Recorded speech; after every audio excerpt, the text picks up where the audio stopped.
Hello, everybody. It's Stephen here for the Idiot Quilter, and welcome to my weekly episode for September the 13th, 2022, episode 184. And let's get right into the projects that I've been doing because I have a lot to say about these projects. I always do. So, here's my first one. You have seen this in various stages. This is called the Scrappy Tree Christmas Quilt. It's the one that I sort of designed myself from just leftover half square triangles. And yes, the tree is a little bit wonky, as you can see. Maybe I should change the name from Scrappy Christmas Tree to Wonky Christmas Tree. That might be more appropriate. And I have now sewn down all of the snowmen and presents appliques, and I've also sewn down the freestanding lace snowflakes and stars. So they're all in the placement where I want them to be. And now it goes on Lucy. And you're going to say, so how are you going to quilt this? Excuse me, frog in my throat. Well, thanks to the computerized system, I have figured out how I can do something called an eclipse. An eclipse is where you tell the computer as it's doing an edge-to-edge design what to avoid or to skip over. And in this case, it's the appliques. So I will program the machine to quilt, and when it gets to one of these stars or one of the snowmen or whatever, it will just skip over it and carry on with the design. Now, I'm not sure how this is going to turn out. This is definitely a bit of an experiment, but I think I should be okay with this. So I'll let you know what the end result of this is. This quilt was not meant to be. It was leftover scraps, as I said. I just threw them down on my cutting mat and started playing around with the arrangement. And the reason that some of them are a little bit, jaggy, the intersections aren't matching up, is because those squares were not all exactly the same size. Now, if I had thought about it, I would have made them the same size, but I didn't. It was what I call a palette cleanser. I had just finished a couple of other major projects and I just wanted to have some fun doing whatever. And this is what whatever turned out to be. Um, and actually it kind of grows on you. Well, at least it does on me. And well, it is what it is. Okay, let's move on. Now, this was a kit that I got on my London fabric haul trip back a few weeks ago. I bought this, I think it was called Country Patchwork. I had to have it because it had gnomes on it. In the center section are two panels sewn together, and then the rest of the kit had all these other pieces that went around it. Well, okay, there are several things that I'm not really happy about with this quilt, and I am being critical here. First of all, it did call for mitered corners for the border pieces. Those big pieces you see all the way around the quilt are actually cut from a border fabric. And of course, it would have looked lovely if I had actually mitered the corners because, if all had gone well, I'd get those red thin borders to line up with each other and it would be a continuous design all the way around. Well, I tried to do that. Now, I have done mitered corners before, but I always forget how to do them, so I always have to look up something.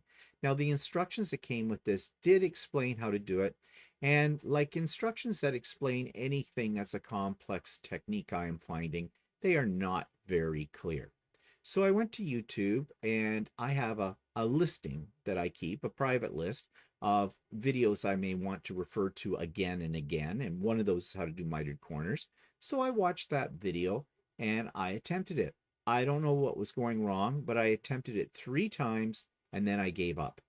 I just wasn't getting it right. So I thought, this was supposed to be a quick little project because it was a kit. It's not a very complicated quilt. I mean, really, you're just sewing strips of fabric onto strips of fabric on here. So I thought, why am I wasting all my time trying to get nice mitered corners on it? Let's just do it the standard way.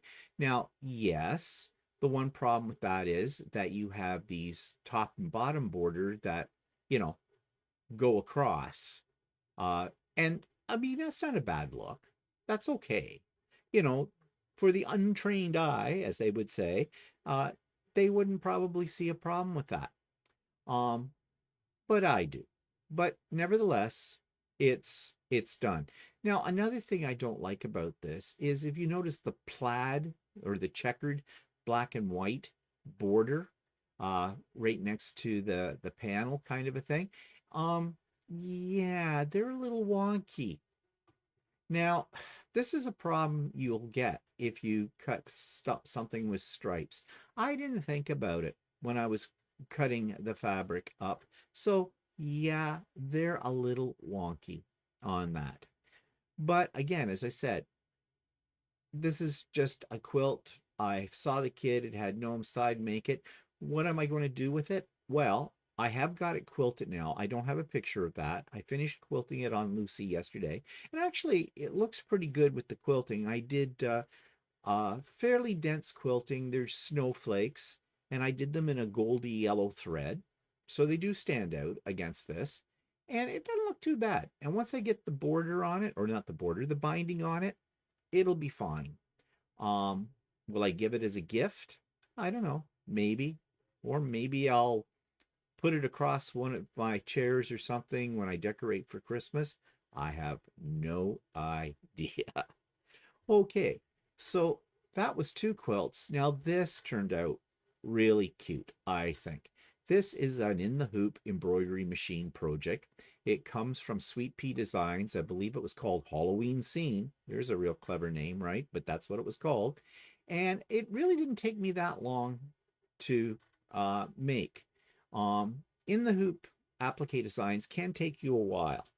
But this one went along fairly quickly, and maybe because a lot of the pieces that go into this are fairly large. But I thought it was really cute. Now, they called it a table runner. I'm calling it a banner or a wall hanging. I'm going to hang it on my front doors at the beginning of October as my decorations for October. Now, I didn't used to decorate for Halloween. Like Halloween night would come an hour or so before the kids would start coming for trick or treat. I'd take my light up plastic pumpkin, set it out on my doorstep. That was it. Those were Halloween decorations. But since I've gotten into quilting and 3D printing as well, I've made a lot of Halloween decorations. So my thought this year is I'm going to decorate for the whole month of October. And then when that comes down, there'll be a little bit of a lull before I start decorating for Christmas. Yeah, I'm one of those people, okay? I didn't used to be one of those kind of people that decorated for every season, but because of all the different seasonal quilt things that I've made and 3D prints that I've done and that, I've now become a seasonal decorator. So this, I think, will look really nice on my hanging on my front door of my house. That is, if I have a front door. Yeah, we're supposed to be getting new front doors soon. So don't know when that's happening. My luck, it'll happen right when I want to decorate. So, okay, we'll live with it. Okay, these. Mixed feelings about this project. If you watch Adam Sews, he did these. In fact, I'll blame Adam Sews. Well, not really blame him. He's an enabler for me. He bought this design from a website, and it's, I believe, Minky Kim. And she apparently has several different patterns for all kinds of things. He was doing this basket, and I kind of thought it was kind of cute. It has flying geese on it, but it was kind of unique in the way that the flying geese are made because, usually you have your strip of fabric and you have a square that you put on each corner, flip it over, that kind of thing. This you did on foam, the kind of foam that you use in, tote bag making, that kind of thing. And you cut triangles, and then you put the triangles, sewed them right to the foam, and did it in a certain way, and you got the flying geese that go all the way around the basket. Well, I kind of like that technique. I thought I'd give that a try, and I thought the baskets were kind of cute. Well, the first one, the one on the left with the red binding at the top, that was the first one I made, and it worked out okay, except for the lining. The instructions for doing the lining were very different from any kind of instructions I have seen before when it comes to lining a tote bag or a basket or a box or whatever. Um, they were a little bit confusing too. The instructions had some errors in them. There were some grammatical errors, and that drives me nuts. You know, that drives me absolutely nuts. Yes, I was an English teacher. Grammar is important. But it was just the way the instructions were written were, you had to think about them. You really did. So when I got it finished, the lining was a mess. It had raw edges on the inside. Now, I may have done something wrong with that, but I thought I had followed, or what I thought were, the right instructions. So I decided to watch Adam's video. And he also said he did not like the way the lining was being done. And so he did it his way, which is basically the way you usually do a lining for things like this. So I watched his video and it made complete sense, the way to do it. So in the second basket, I did his method, partly his method, and it worked out fine for the lining. However, I miscalculated the size of the lining fabric pieces that I needed. They were a little bigger when I got them into the basket. So rather than cut them down, which would have been easy enough, I could have done it, I decided to use that excess fabric as the binding. I had enough of it left over or sticking up over the top of the basket that I was able to fold it under a couple of times to get rid of the raw edges and just sew it all the way around the exterior of the basket. Now, my sewing isn't very straight, and I probably should have used a blue thread because it wouldn't have shown up as much as it does here. But I didn't do that. Of course, I didn't do it because I'm an idiot. But anyways, it turned out, then I decided, okay, well, I can save that first one I made with the horrible lining just by making another lining, inserting it over the top of it and putting a binding on it and fix it up. And it did. It worked. They're fine. They're not as perfect as I would like them. My original thought was, when I was making the first one, that this was going along pretty good and pretty fast. I could make a bunch of these, and when I give like my little Christmas presents that I give out to people, uh, that I know at Christmas time. Okay, that was a stupid statement. Of course, I'm giving presents to people I know. What I mean is, I usually give a gift to all the ladies that work at Ultimate Sewing, my favorite quilt store. Um, so I might, yeah, I thought, I've got some things I've been making. I put them all in this little basket, dress it all up, and present that to them. No, no, I'm not making any more of these particular baskets. Um, I don't know why. I kind of like them. I should not say I wouldn't. I learned a few things by making these two. Possibly if I made a third and a fourth one, it would go a little faster because I know a little better what I'm doing. So I don't know. I shouldn't say I wouldn't. But right now, I'm out of the basket making stage. But these two will work as part of Christmas presents as well. Okay, so I don't know if anybody else has experienced or have ever used Minky Kim's designs before. I'm a little shell-shocked now. I don't think I'll be purchasing one of her designs in the future. Maybe the other ones are okay. Adam did suggest he's done other ones and said that this was the first one that he'd ever done by her that had the lining done in that way. He didn't understand why she didn't do it the way she usually does it.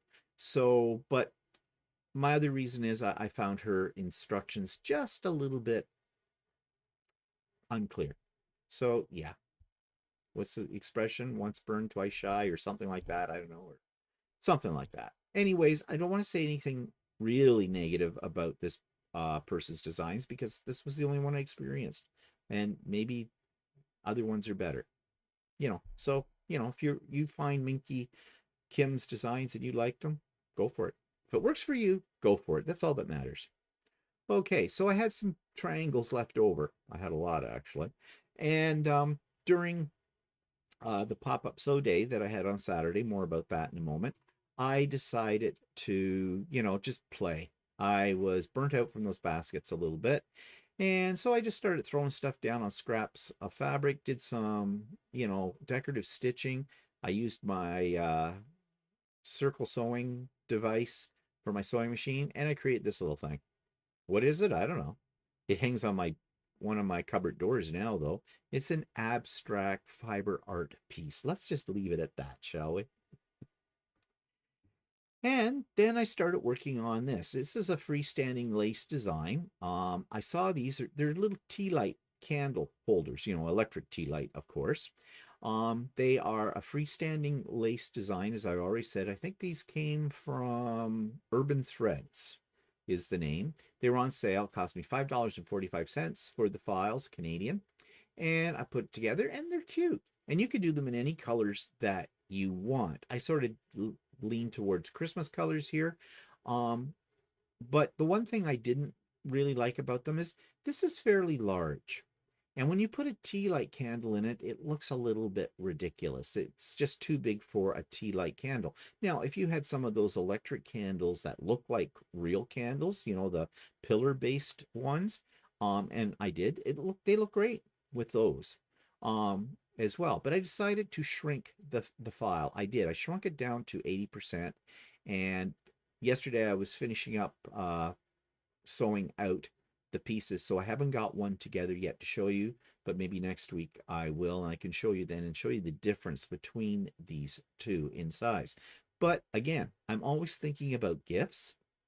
And I thought these would make a kind of a cute gift as well to put together in my little basket or bag of Christmas goodies for various people. We'll see. Okay, so that takes me to what happened last week. Well, there are lots of things happened last week. I had a couple of events. I had Craft and Chat on Wednesday. That was fun. I got a lot done that day and with great people. Great talking. My iPad's going off. I didn't even say the name of this, and it just decided it wanted to talk to me. Like, do you have that problem? Things talk to you in your house. Yeah. Like my Alexa upstairs talks to me. I didn't want to say it too loud because I have other ones down here. My watch wants to talk to me. My iPad wants to talk to me. Okay, this is getting really annoying. But anyways, what was I talking about? Oh yeah, Craft and Chat. So we had great conversation, learned a few things. It was fun. And I have that the first Wednesday of every month. So maybe next month you'll be able to join us. Then we had a pop-up sew day on Saturday. Yes, 2 events in 1 week. Now, originally, I was busy on Saturday. I wasn't going to have a pop-up sew day. We were supposed to go to Kawartha Quilting and interview Zach and have a tour of the store. And I've talked about that before, and we keep putting it off because of one thing or another. Well, Walter found out a few days before that his sewing class were having an in-person sew day, and he really wanted to go to that. So, I said, I think Zach would understand. I think I can probably postpone it. And so Zach did understand, and Walter got to go to his in-person sew day, and so I decided, perfect opportunity to have a pop-up sew day, and we did, and it was a lot of fun. So watch for those. Usually I only give you about 24 hours notice that I'm having them. They're always on a Saturday, but you never know what Saturday that will be or when. So I can tell you this, there probably won't be another pop-up sew day till maybe early part of October. I don't know, because we have another event coming up, which I'm going to talk about later in October. A major event. At least for me, it's major. So anyways, that was a lot of fun, those 2 events. And yeah, now I have to give a shout out to Mary W. I'm not sure what Mary's last name is, because she had seen one of my episodes, well, the one where I was talking about the haul. I think it was, or was it last week I talked about solar flare kit I bought at Hip Leg. Never can say their name right. The place with all the K-Facet fabrics. And great kit. It was all Tula pink fabrics and the whole bit. And I showed that, yeah, it was last week, I believe. She wrote to me and said she had heard somewhere that there was an error in the pattern and suggested maybe I should do a search for that before I, get involved with the kit. So I did, and there was. Yes, they had a mistake in cutting 2 of the fabrics. which would have made you short of fabric if you had followed those instructions. But they had an updated version of the whole thing, and so now that's been corrected. So I want to thank Mary W. very much for putting me onto that. And that also made me realize, I think from now on, every pattern that I attempt to do, I will look before I cut anything, start sewing anything, to see if there's a published correction. Because it seems that more and more of these patterns are filled with errors. I don't know what that is. People aren't testing them. People aren't proofreading them. I don't know. And you know, it's causing havoc. It's not just me that's finding that. Other people have written to me and told me the same thing. Come on, you pattern designers. Don't get lazy. Test your darn pattern and proofread it carefully before you put it out there for the general public to consume. Because fabric is expensive. And if you've made a mistake in your pattern, we're going to hate you for the rest of your life. There are certain designers right now that I will not buy their patterns because I've been burned too many times because they're just lousy. They're just horribly written. They shouldn't be on the market.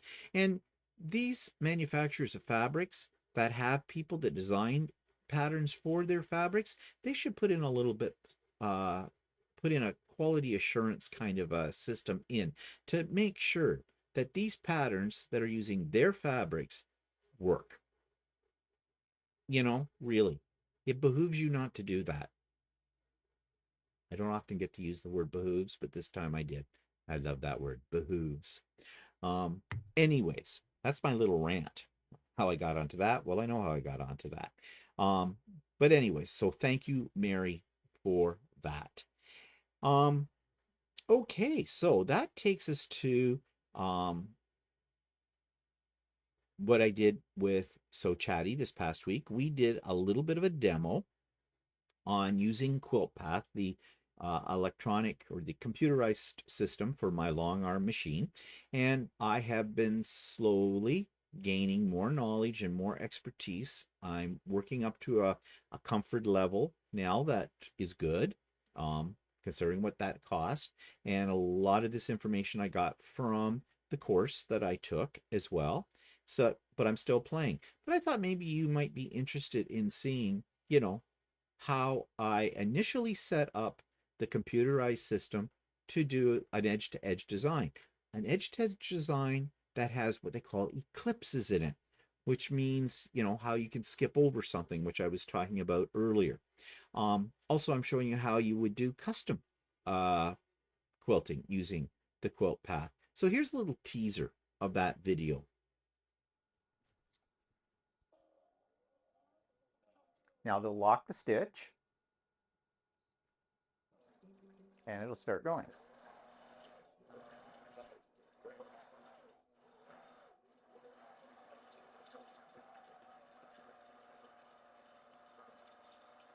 Now there's one thing I didn't do.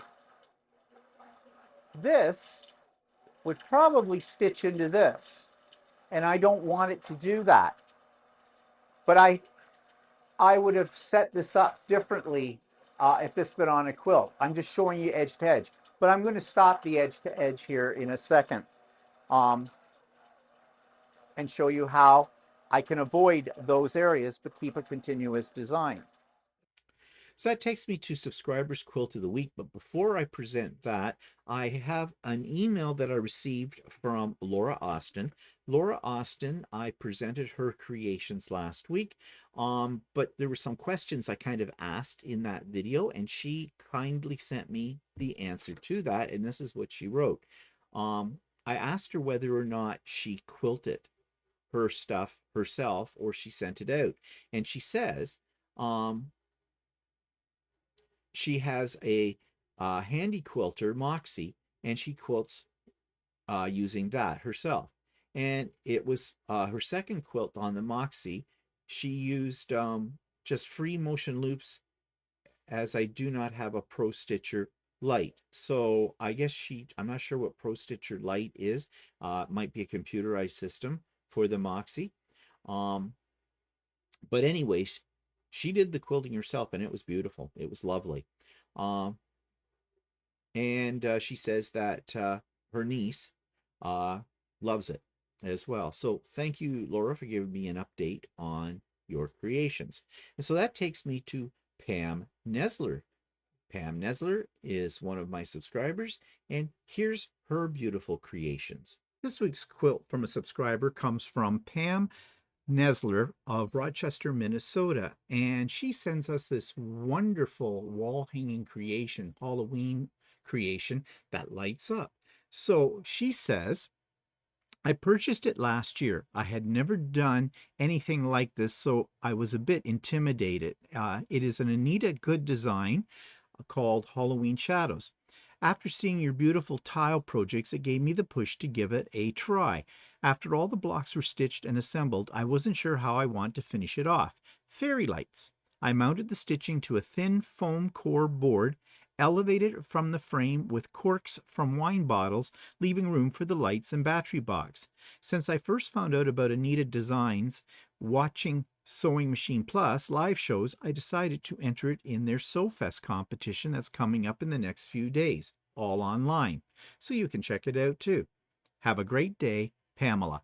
Well, this is absolutely wonderful. I love the idea of putting the fairy lights in behind it and the way that you mounted it so it comes out from the frame, gives it even more of a dimensional look. I love doing these kind of tile projects, although they are very time consuming, as I think you found, Pamela. But this is absolutely wonderful. I love it. And I may have to go to Anita Good Designs and check this one out for myself as well. Thanks so much for sharing this picture of your wonderful creation with us all. So if you'd like to have your creations featured here, just send me 1 or 2 pictures. That's all. 1 or 2 pictures, please, of one of your creations, and write me just 50 words or less, a little blurb about it, and I'll be happy to feature it here on one of the episodes of Idiot Quilter. My email address is in the show notes below. Okay, so that takes me to the YouTube channel of the week. This one is called Memoirs of a Long Arm Quilter. This week's YouTube channel of the week is Memoirs of a Long Arm Quilter, and obviously I was interested in this since I am also a long arm quilter, as you know. So let's just take a look at what kind of topics this individual has on their YouTube channel. So let's go to the playlist first to see how things are divvied up. Quilt-alongs, hauls, vlogs, collabs, pizzazz, not sure what that is, but something. Binge watching, Friday Sew Day, Manger Scene Quilt, Crown and Anchor Quilt, Weekly Goals, etc. Free motion quilting, lots of videos there. So this has a variety of topics that are a little different than what the name of the channel would suggest. Yes, there is material about long arm quilting. However, there is so much more, like the vlogs, the hauls, the collabs. And my curiosity is piqued here. What is pizzazz? Sassy Stafford, Memoirs of. And what is it? My quilty peeps. Okay, thanks for joining me, Courtney of Pieces, Love and Quilting. So it looks like she does some lives with other individuals who also have quilting channels. And let's get out of this, if I can figure out how. And let's view the full playlist. Well, there's only one video in it, so I guess that's it. Now, this is a relatively new channel. As you can see, there's only 312 subscribers. So let's give this person some love here and check it out and subscribe to Memoirs of a Long Arm Quilter. Okay, so another pattern that I have on my vision board for future consideration is called a Fat Quarter Pileup by Knot and Thread Design. Now, this was a kit with this pattern that I bought at, what's it called? Designs by can't remember. It's one of the stores. It was the very first store we went to on our little London mega fabric haul trip. And I saw this, and it's a Christmas pattern, and it's flannel. That's what came in the kit. I've never worked with flannel before, so I'm going to start working on this one very soon. But in the meantime, I thought you would be interested in seeing what the pattern is. So here's that. This week's quilt pattern from my vision board is called the Fat Quarter Pileup, and it is actually a kit that I bought at Quilting by Design in New Hamburg, Ontario, when I did my London Mega Fabric Haul shopping trip. And this particular pattern is extremely simple, but the fabrics that were bundled with this pattern are not the ones you see here in the picture, but are actually Christmas fabrics. So it is a fast and easy Christmas quilt, and I'm going to get on with it very soon. Now, in the kit, what the kit came with was actually flannel, not cotton. Which is interesting because I have never worked with flannel before. So that means I'll probably have to buy a flannel backing fabric in addition to what came with the kit in order to complete this project. I just thought it's a fast and easy little kit. It would make a great Christmas gift for somebody as well. And also, I've never worked with flannel before, so I'm going to give that a go. So you can get this particular pattern if you're interested at Knot and Thread Design. And I'm going to list in the show notes the actual website for this pattern. It is an American company, I believe.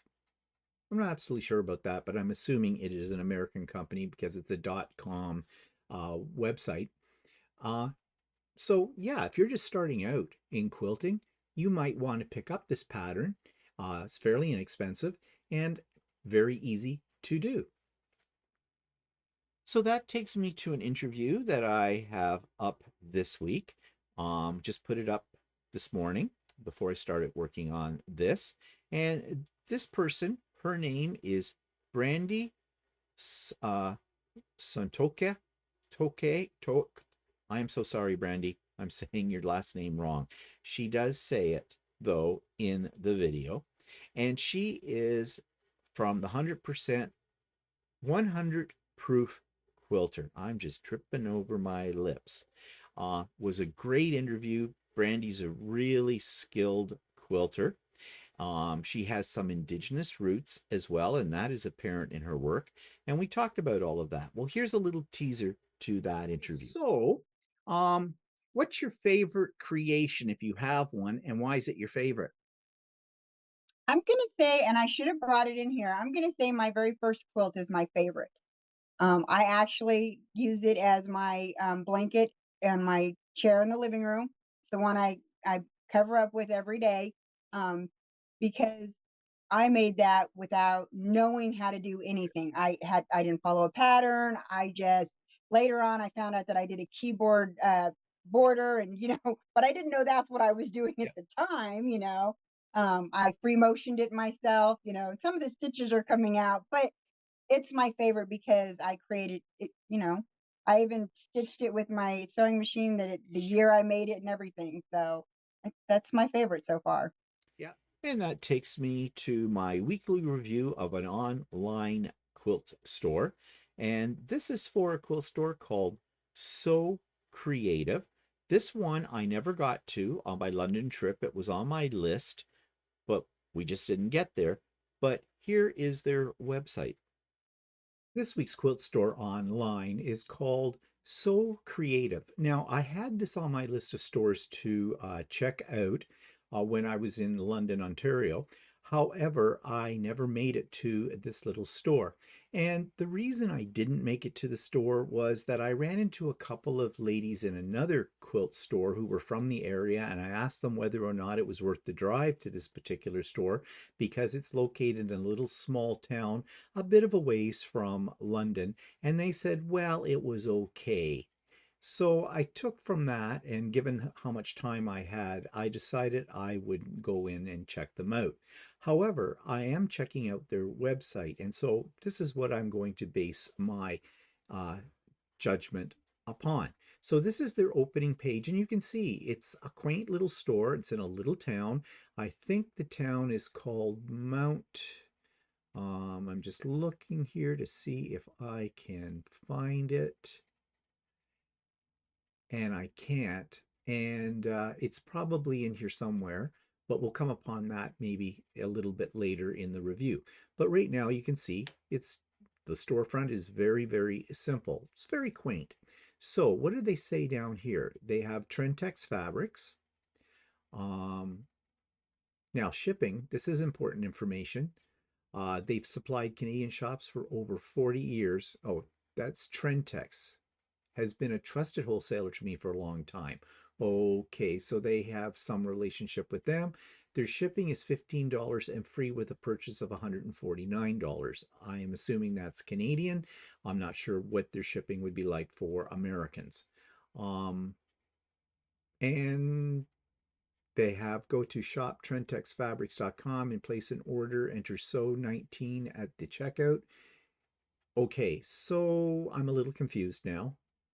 I have seen this on other websites that some of these shops deal with Trentex as well. It's a separate entity. Um, so I'm not sure if they're talking about this as being a discount for what is in their actual store or only with Trentex. A little confusing there. And it may be me more so than the website itself. Okay, let's jump right in and click on Shop All and see how this is organized. Okay, so Shop All gives us a price range that we can go into, newest items, etc. Probably other things in this pull down. This is not unique to this particular uh, website. I've seen that on many websites in their setup. So here we just have a good sample of everything that they have. They have 6 pages, which would suggest they don't really maybe have all that much of a supply if this is Shop All. They have some neat looking fabrics though. 10.48 seems to be the standard price. I doubt that that's by a meter. Let's just click on one and see.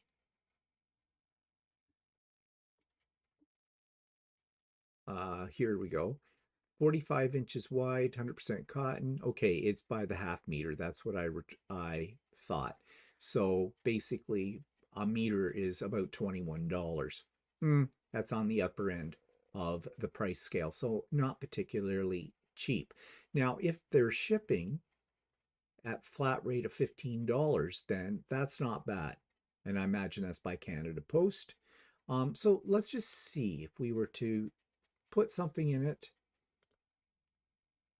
And let's put in a couple of meters. Put in 3. Add to cart. Okay.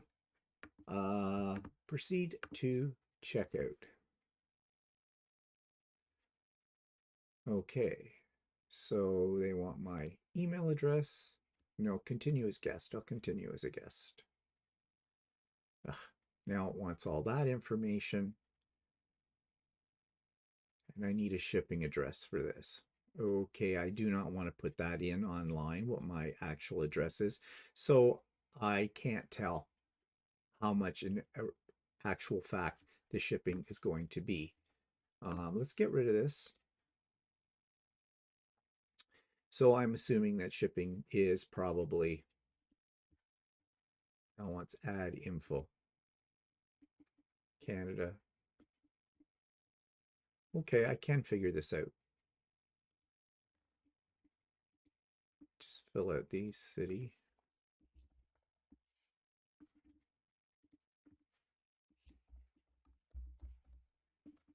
Estimate shipping.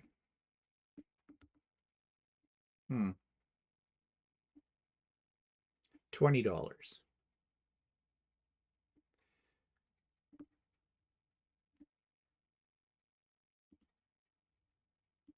Okay, so it's not a flat rate. So let's see. If I up this,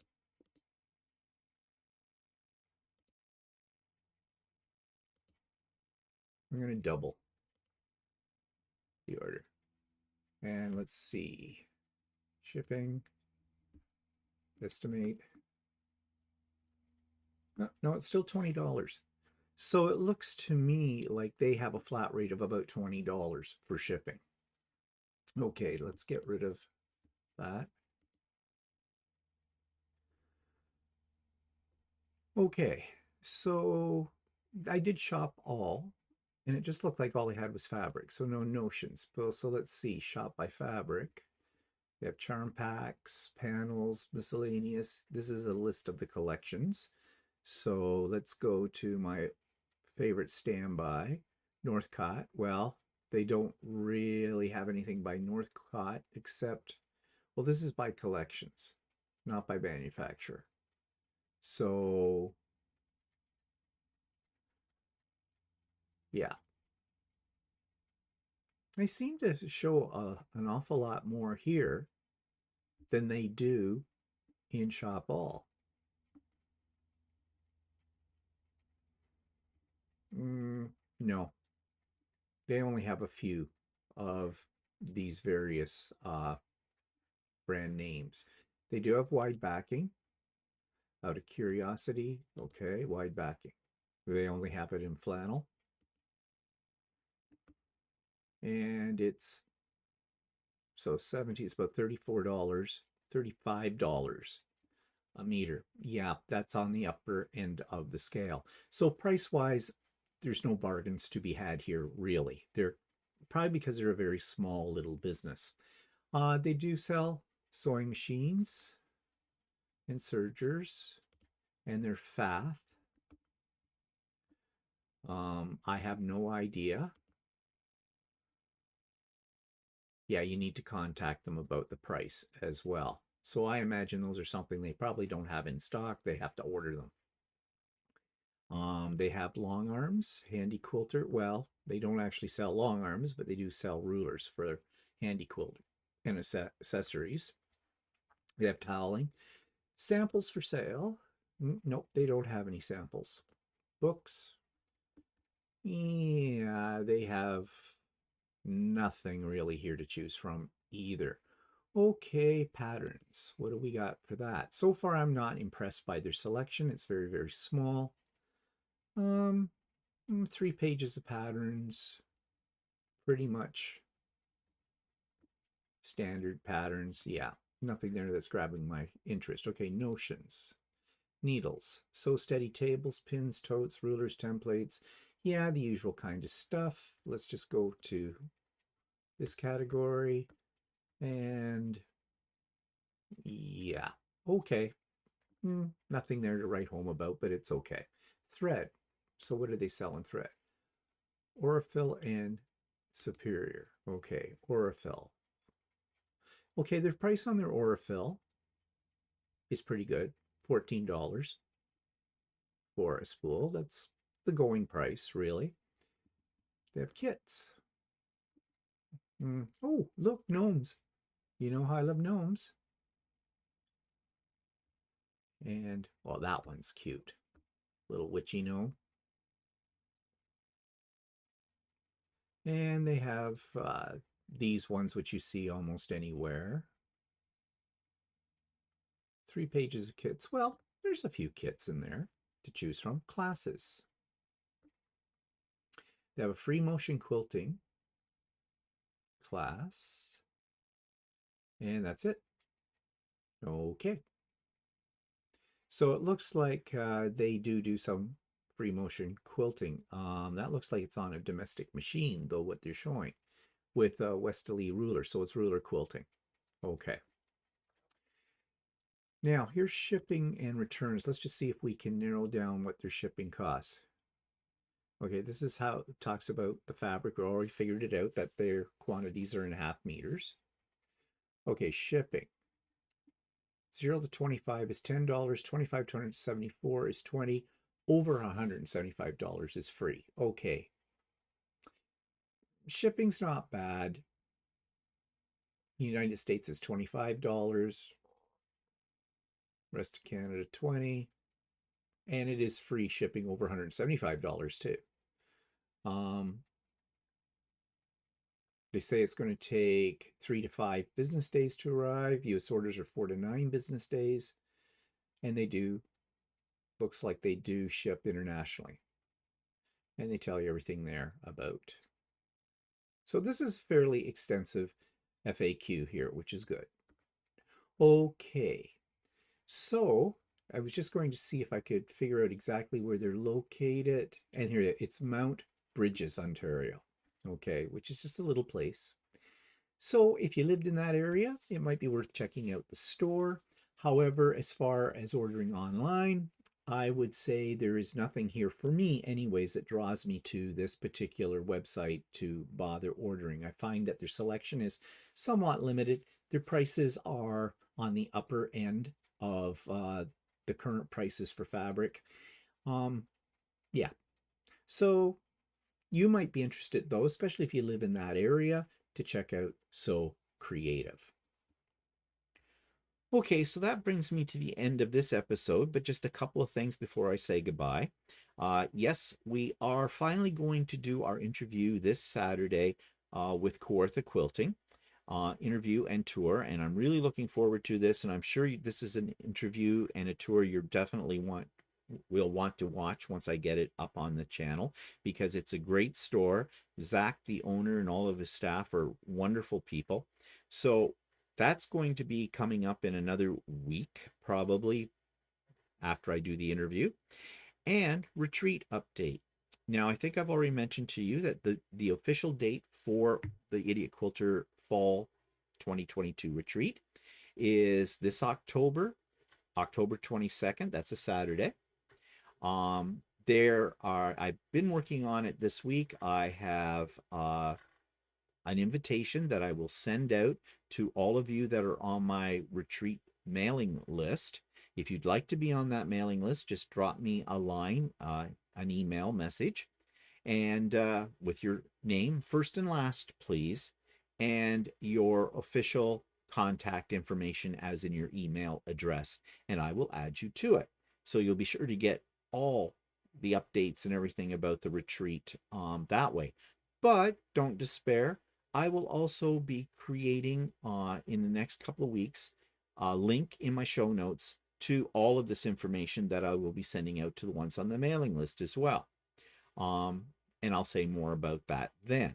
But I have that all together. I am just waiting for some confirmation emails from my presenters so I can get my agenda for the day published. And yeah, things are coming together for this.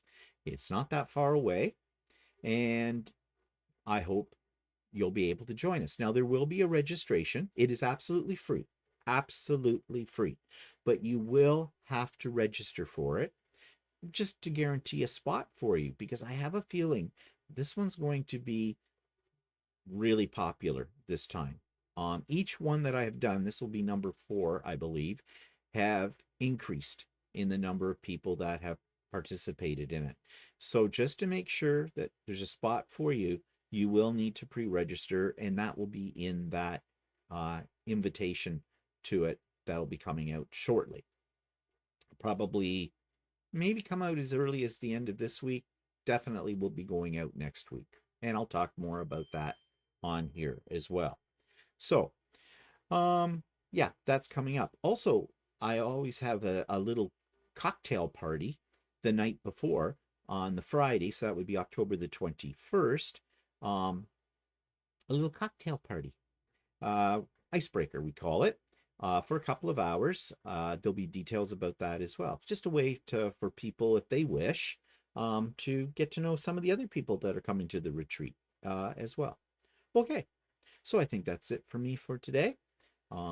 Thank you for joining me, and go out, sew something that will make you happy, and we'll see you next week. Bye-bye for now.